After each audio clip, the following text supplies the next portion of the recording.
ala kan kanda ko lahara keren la mo di mo mi lahara nyini ala kan ke lahara nyini bago ya ala kan sira ala nye ala kanda ala la muso ka yatime din kelita ba tara baso aljanna kono wo de me ke duwo di abi fulu de mako duwo di i babla sanga so kono i babla ni ngono e ba jabi ba ne no te duwo di ay ani basalen ko fe isira ka mungai ami ala deli ala kan jidi ala ka yafambe ma ne baw ni balmo ni ko fe ambe shira ko ala ikele kele do bodon لا إله إلا الله وحده لا شريك له له الملك وله الحمد يحيي ويميت وهو حي لا يموت بيدك الخير إنك على كل شيء قدير كسيني نماني بركة على كو جداونا بلي بلي كمصطفى صلى الله عليه وسلم وما أرسلناك إلا رحمة للعالمين أو ما على كرا صلى الله عليه وسلم أنا لي مدينة ميا مدينة كمدينة ميا على كرا بلي بلي دالبي المدينة المنورة madine kaw yu nimi kele ka ala ka dine deme nu kan na folo nu niye do bo ka sokono do yu muso do bla ko do kata ni te kariya dai ki muso furusa ko maranka e kata ne jena maranka e kata ne jena na folo fla fly fangele te ka barako la nebe fangelenta ni maniate muna nunu te do aljana firdausi kono muna ngani ko firdausi ami galon iba bara de kebe so kado ale ti do galon kan ani tankun anga sra alanye anga ala ke kelenye kitani ne mani barka ala ko jidi mustafa ka sallallahu alaihi wasallam anaka so dunwa anaka sahaba nyumo ne nye dar su do damne ko che tara kalanke akara mo bulu akoma foi so ila kalanko no sambisa bani sabakono kuma kanye segi niknyu kuma kanye nani fo ka teme amena damne durna na kuma nye segi ndi nani fo amena nani dafa ako nkamugo yo che kashile ku sambisa bani sabai ma foi so ranena ay kuma kanye kelinta fo kata sinani ma che kashira de fa bo mo shibe nyigi anana se durna ma amena darsu ndamne durna na kuma nyi nani fo ka teme ako nkamugo nyi fleli ke kata nyema nyefleli ke kata jiema nyaso dobe ka dobuja Allahu akbar kabira Allahu akbar kabira Allahu akbar kabira snabe ujogo flede anga selila ujogo flede anga donimba ujogo flede anka mo ujogo flede anka lande ujogo flede ka nyoron buja ka nyoron neni ka nyoron bodala Allah ko Qur'an kono wala tajassasu o kana yoron fesse akana yoron sokobe ka duyi kan ka boniye ka kamera utakati ka ko filme ka yereke ne bauki ka ko bla Facebook kan ka bla WhatsApp kan ka bla internet kan ala ma ye kira ma ye Allah subhanahu wa ta'ala akonye tasuma de labe yawma tubla sarair fama lahum min quwwatin wala nasir jahannama sobe ala bulu nya kono jombe duyi galuntige law mo buruja law galuntige la hasidi majugu anenkadi ni noshi ne yele mako bi wolon vlade babulo na ya yele maka daila ni la harate bochuko tala ka daila ko sebai fa ba fo ko ni ne adaila mo de bisika boila wallahi ni adala ale ba boala la harabe ta boala on de be ka galonjugu da nyona sigila bi ni la harate tejeya ka daila kansnala ki mango ya dube ka daila snala kono ye shegin tigi ki buiche ko ki bla palona ki denu to sokono manyumanta ko la he ne baw nyina na saya ko so dobe ala bolo ha ne baw asofale muna bundeli sa goson ne baw nyanga ta fenta madama hereta kono lafia ta kono tasuma fugula tasuma gloki tasuma samara ni kuma na tasuma be buida tasuma jide be jigi kono nyekiri be ka jigi tasuma jibe ka jigi abe ka bui klo flafe abe ka bui kunsigu fe abe ka bui fargama shufe fargama shikelen kele kaka bo jala juye nyinde kele kaka bo uhudi kulu munu tara maka uyayi uhudi kulu nyo mbisa bani sababe nyimi kono fargamashi ba juli jala juba nunu ne ba otigi be mo mina obeke chogodi sa obe tasuma so min kono obeke chogodi konye giya la jen karamugo kunya soko adama dumbi kanyo mbuja fambe ne ba iba foko wallahi ko ni doni baka bay ay ala kirani ali Allah subhanahu wa ta'ala ka ko ne ana ala kira ka hadisa ay inde ta kan fa mo iba foko ni sikile ba an clé la bi bali maya la kan yoron burja fula ka galon jugu da nyona wolo baka galon da wolo denga galon da wolo bala fu nyoron ka galon da nyona ne baw amena sira ala nye donjume wanyantoni galumba tika indila kantoni nyoron burja ina kantoni hasidia ni jugu ina fo sa meleke na dota ka doto wa me nyoron suide kata fo kata se domi kadi Allah subhanahu wa ta'ala he ante miriwa ala kirako sallallahu alaihi wasallam kawkata jawba fi alkaba kono sungalo klefe kako sei ka galunda yi mo nyona ka korofo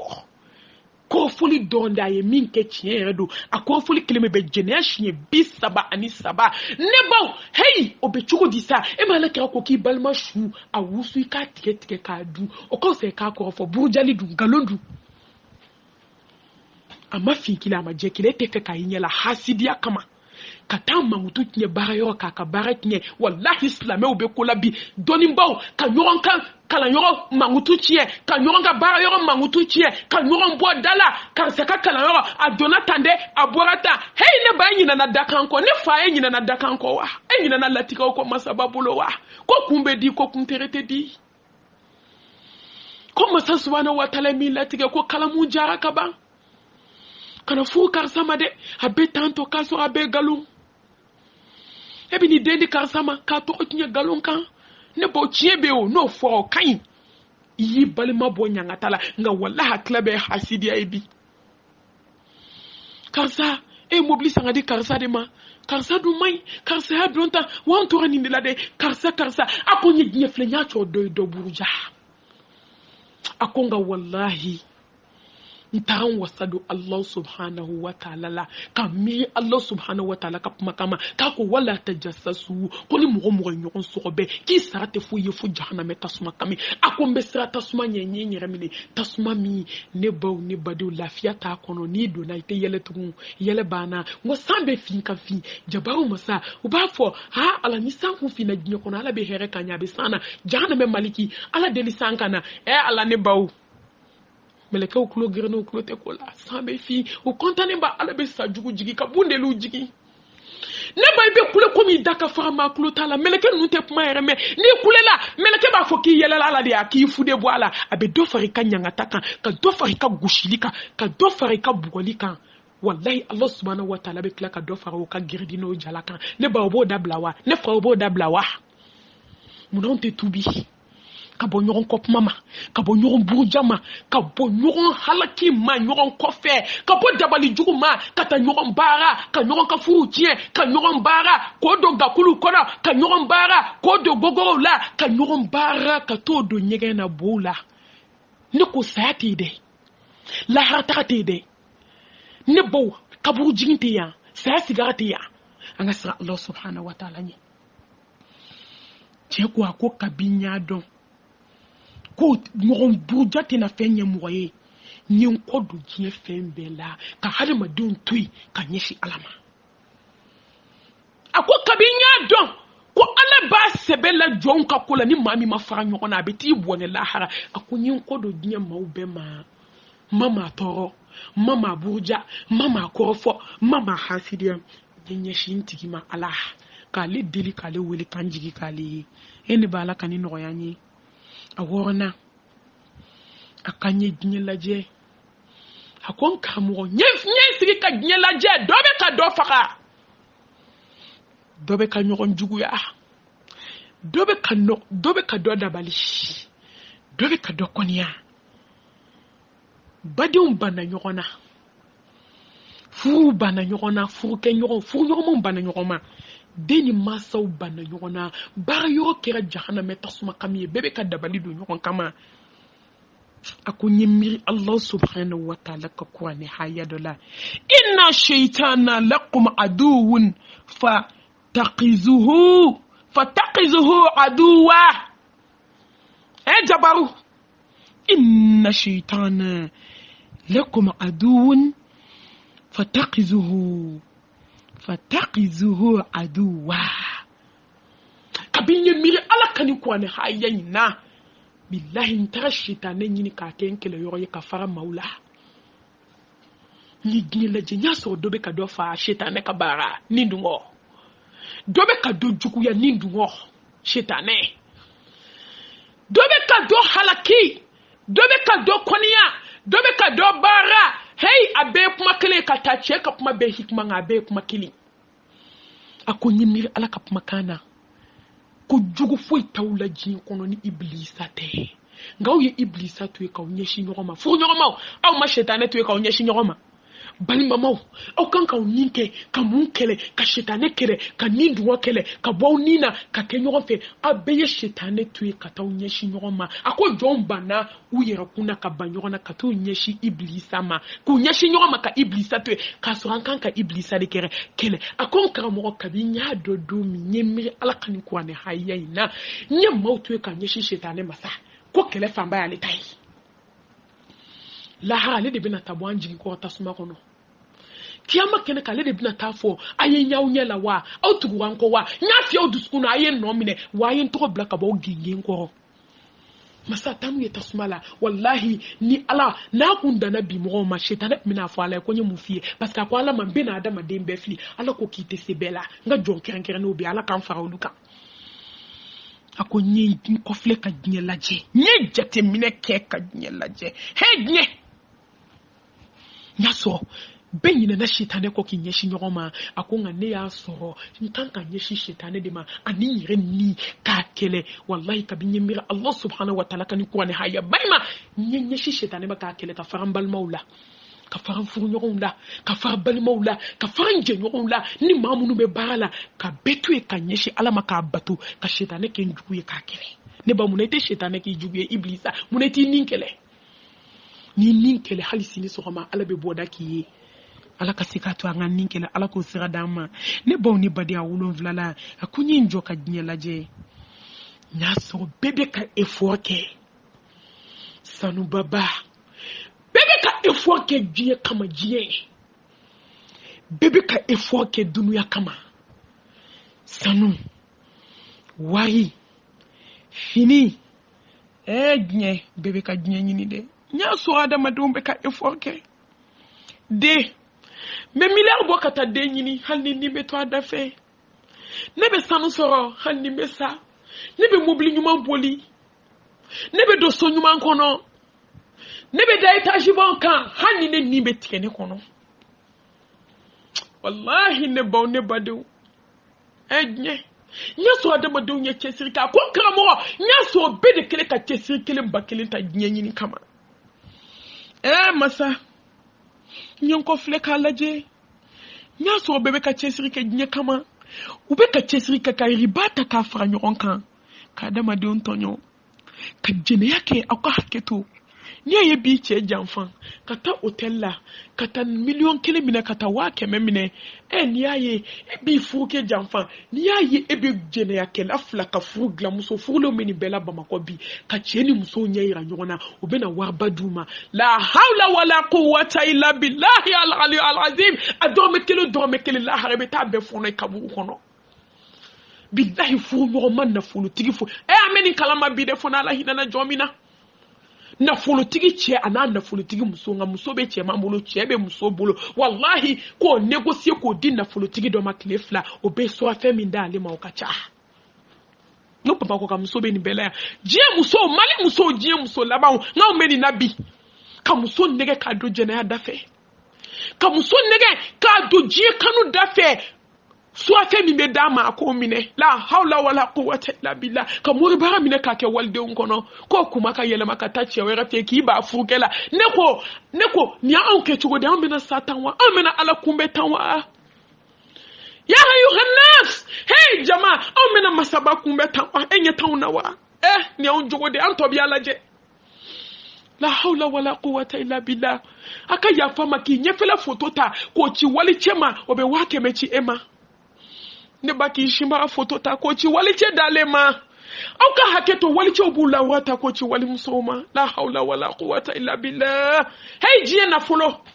ko nya so mo ye forke nyinde kama hey Allah ngo muso do dondo la ne banga sra ala nyede Chena muso ba ka fula jiye dongodo abe che wele au ka haketo asuru ba wele ube baroke muso sigile amafo atafo ne ba esabali ko yi abe na ba wallahi abe ba abe ko be ke chema che muso makuma donc kelendron وجاءت سكرة الموت بالحق ذلك ما كنت منه تحيد بالحق هاي تيفلي صح kini mati nyogo yetugu tiefle kiemi nke ifara jana balabi tiefle aswa famille ka wali cheni wali muso kunira nyogona hey muso e restaurant ala ni wali che ifara la bi tiefle bi jombi yerebo jombi bo jom sike bo ala bolo bi bil haqqi dhalika ma kunta minhu tahid bele nana ana wallahi ne ba min ya fo wolo denda ko fe abado min kera muso klela ka weleli ke ka ba nimisala bifo kaburu nti ma to fo nti quartier fo aje muso wele ni domas na muso ya munu ka munu ate foi hala na de nyana muso ba wele abe baroke muso fe to mi aja hakimu masaju sara masada yanu aba fo nkono meni tanya na bo ateme ne badew muso de ito telephone na ani anyamo muso be telephone na puma na che abe puma na yoromi wallahi aker joro yorobe fema ni ntikera ka to telephone na telephone bina abe muso kono kaya tikedi abe sunguru kono kaya tike o dusa je klefe che shudo muso de weleli ke de muso ya ta parce que ubeba ka numéro don de muso ya ta ko allo akoko allo ko karsate ya demso fana kama ko karsa tara la harakunu tliganfe ni ni la muso de klela ka weleli ke ne baw ko be nya kono koy amay kuma do ne be bana tena koy ni na bana tena ko alay bana insima de hada madunga kuma be ne bana kuma do fu ne be ta docteur sula mbe kuma mi aka giri mbe kuma mi men kulala ma ta do nya kono ko hada madem se ka do ni ndafe wo be telephone na deni ko kulu be telephone na puma mi hukumbe malangulu ya puma udila aka haketo ne bo amuru puma che ni tikara ka to dila dugu jira kile kan fa ka demso wele do demso ki kanto ko en face sara wa anta to flash fubla ka telephone na raccroché ala ne ya mbe jabi mi di nyere ba don ne bito ka jabi mi duma ama sengo be fa groupe kan na fatola ne ba nga tubi anga sira ala nyanga bo anjugo jugula che fatwa muso bole filiala ala mo chiche muso ma ala nye sranye jomba na muso furu ka deunta ne ba ala te jonka senge ke fuye atake ka muso furu ka muso bla la fiala muso flaka ala batola na denu hereda ko ni sarebe kaburu kono ebe chugo di ala bolo ya mo toto alama hey ante sra ala nye chew ay sra ala nye muso anga sra ala nye jiebe anga sra ala hima kuma da bafo ya ayuhan nas kuma da bafo ya ayyuhal ladzina amanu istelila mumiti blani ndala isuna mumiti blani ndala ha ako nye gnye laje nya so adama dumbe kan na fulu nyini gnye sra befe no kira war ko mi ambe ma fala bi iba jeneya la hawla wala jiye kanu kujuku ambe ka gulo firi gulo so do bu ka islame wala bu ka so kono katake gulo so ka kalokele ka bebe wa kemeni koma ko wala islame obi ka so kono kalo kono wa bisa ba tse ka sara kibe gulo firi la do kono ku ba war sara wa kemeni ko kali kalote sa hey jiye ko nye do nye jiye la nya so mo effort ke war di kama effort ka fourni ko war ko nye jiye la je nya so hada ma dendo kelen ka meshi shir damne kata dabla kale dairi mesri lendo la ala te mashi dairi mesri haramuna neba anga na yere negen koy ambe ni wajunu bay ni ngupu nunka ala ko matani flala a salon te jombolo ko minte meshi digila o ki bolo ko ratan siritu koka hali yang chaman bade be grupu nuka wallahi te foi la meshi digi ko wa ben islam ya kuma iname ne dabali de bana he malmatu mami wajulu kadi malmatu mami ansana ne ba ulu desira ka farashona ulu desira ka farashona ulu desira ku duskunya hali shini meshi digi la ube salona ubi ka digi fambeka waramine ka ke kube alaka dine deme ne o fawo ngo nyega ne teke ka boko ibadi munu ma ba baraji so rebe tata suma kono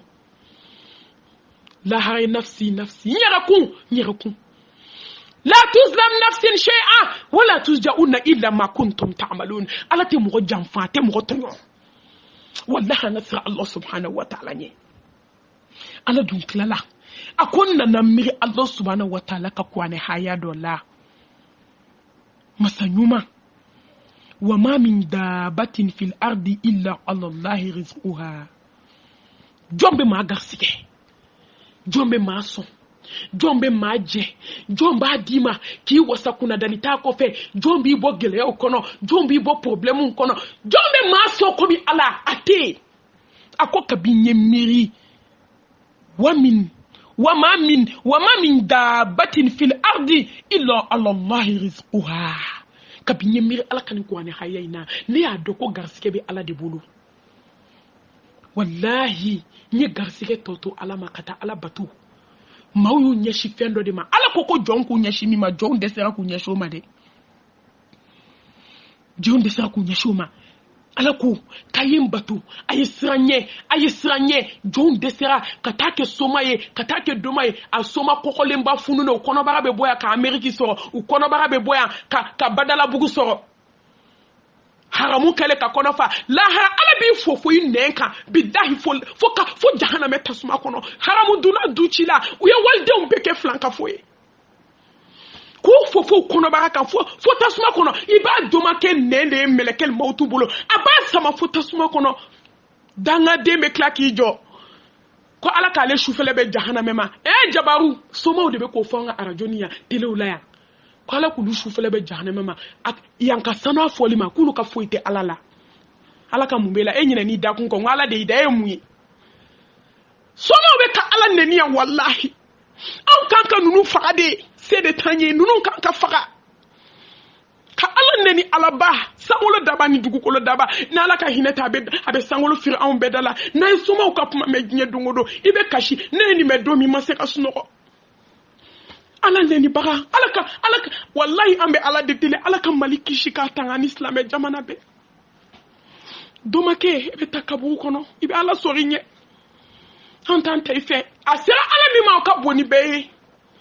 nga wallahi amba nyine Allah subhanahu wa ta'ala fe mama kibe ala neni Allah subhanahu wa ta'ala kana to tigila setanye ni marfa diami metafa ni sebenye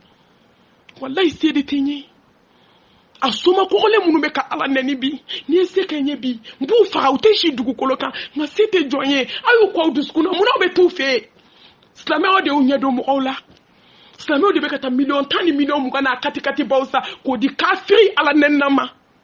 habika ala ka dine doya kuma bu dante seka kaya kuma bu dante seka fo mo kame ala ka hinana ka ya fa ama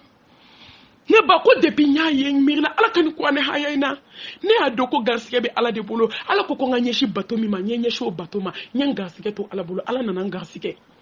na fo ka garsike to ala bolo ma fiki daka sunoko de ki ka wuli ka garsike ni tie halalaka haramutimina wallahi ala bi ni garsike akika bato minke ne nyine na bato ko tatake garsike nyini ete na bato masoro kati sigi sugula depuis soroma fo 23h et sigile bébé ferré là ma seli fana sela ma la ransara sela ma fitri sela ma sa fo seli e ma nyini na kumko kika bato inke ka garsike to ala bulu na nyini halalaka ibe koko la nyene ni ala tana na bla ikata seli noto ala be barka bu ka fembela ni sungalo siral ni besa ala take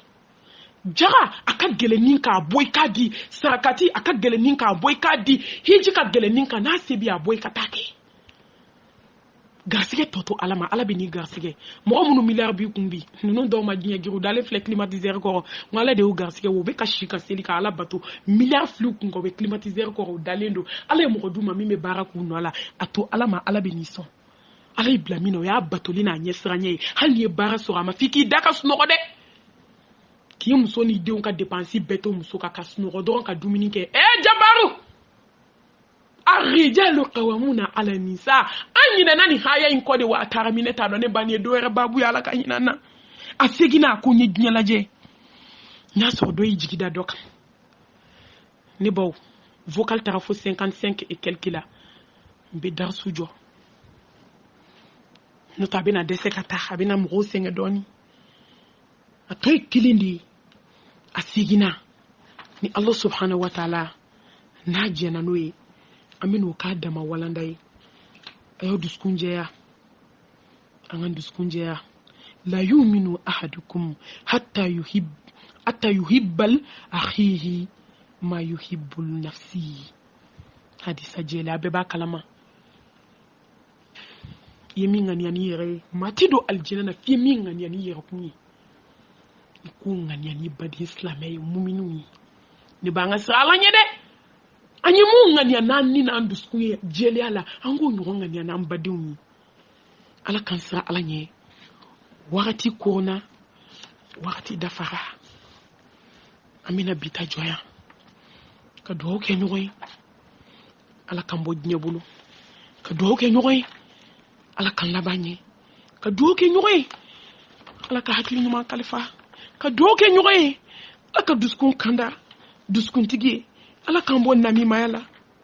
ala kambo hasidi ala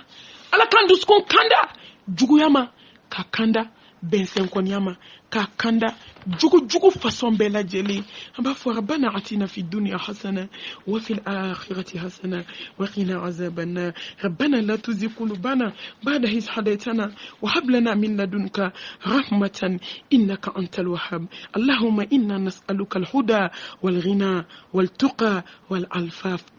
alfafa برحمتك يا أرحم الراحمين اللهم إني أعوذ بك من الهم والحزن وأعوذ بك من العجز والكسل وأعوذ بك من البخل والجبن ومن غلبة الدين وقهر الرجال برحمتك يا أرحم الراحمين ربنا تقبل توبتنا ربنا تقبل صلاتنا ربنا تقبل سجودنا ربنا تقبل ركوعنا ربنا تقبل دعاءنا ربنا تقبل منا إنك أنت السميع العليم وتوب علينا إنك أنت التواب الرحيم وآخر دعوانا الحمد لله رب العالمين.